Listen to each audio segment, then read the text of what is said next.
Et le mot qui correspond le mieux, qui convient le mieux à tout ce qui échappe à la science, c'est le mot croire.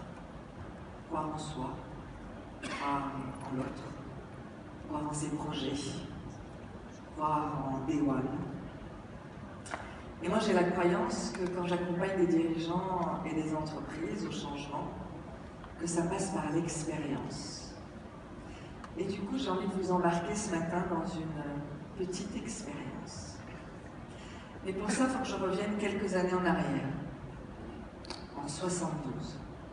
72, c'est l'année où pour la dernière fois, Apollo 17 a amené des hommes sur la Lune, des astronautes. Et qu'est-ce que ces astronautes ont découvert? Ils ont découvert la Terre. Et avec quoi ils sont revenus? Ils sont revenus avec une image magnifique, la première image de la Terre. Et qu'est-ce qu'ils ont découvert? Ils ont découvert que la Terre était ronde. Ah oui, pour nous c'est évident que la Terre est ronde. Mais on ne le savait pas avant. Ils ont aussi découvert que la Terre était ronde, mais avec des bords finis. Puis ils ont découvert que la Terre était magnifique. Et donc ils en sont tombés amoureux. Et de là, des mouvements écologiques sont nés. Cette photo, c'est la photo la plus reproduite au monde, elle s'appelle la photo Blue Marble. Depuis, plus de 564 astronautes sont partis dans l'espace. Et ils sont tous revenus avec au moins une chose en commun. C'est de se dire qu'il n'y a rien de plus beau, pas un paysage, pas une photo, plus beau que cette image de la Terre et de l'espace. Alors nous, on ne va pas vraiment avoir la chance d'aller dans l'espace, sauf si Denis Jacquet décide que dans le mouvement Day One, dans quelques années, on irait. Mais quand même, avec l'expérience que je vais vous faire vivre, vous allez voir des images uniques dans l'histoire de l'humanité. Et quand je dis uniques, ce sont des images qui viennent de la NASA.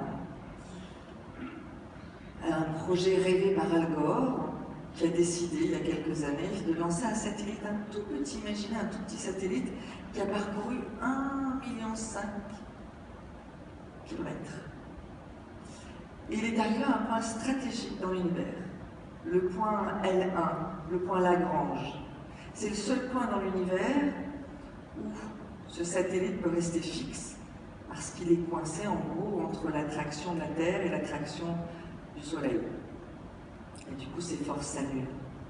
Et ce satellite qui est là prend des photos de la Terre, éclairée par le Soleil.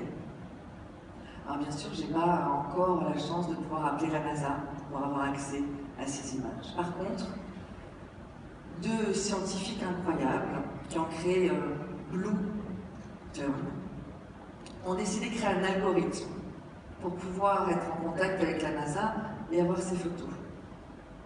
Donc j'ai demandé à un de ces scientifiques, Jean-Pierre Roux, de me donner ces images. Et ces images datent d'il y a 5 jours.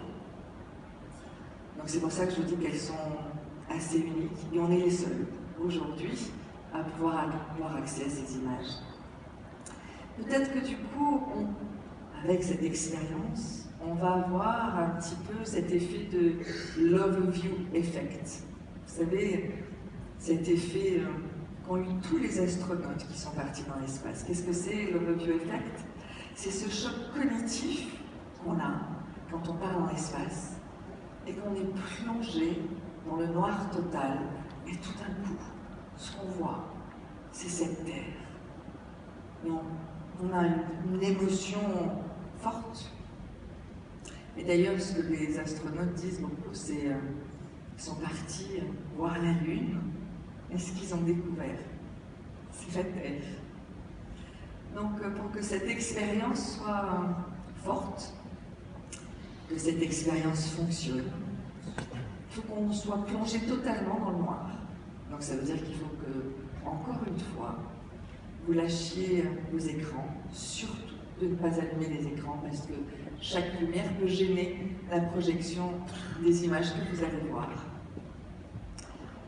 Et de doucement, du coup, glisser dans cette expérience en plongeant dans le noir.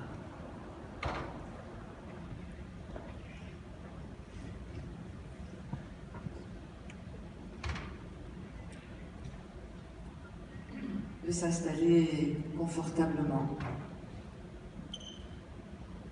et de prendre juste une petite respiration, de se mettre en contact justement avec sa respiration. Parce qu'on va aller, nous aussi, à ce point L1, ce point Lagrange, on va partir un petit peu en sorte de vol spatial. Et je vous propose d'abord de fermer les yeux, vraiment fermer les yeux. Je vous encourage à suivre mes consignes pour essayer de vivre cette expérience au mieux.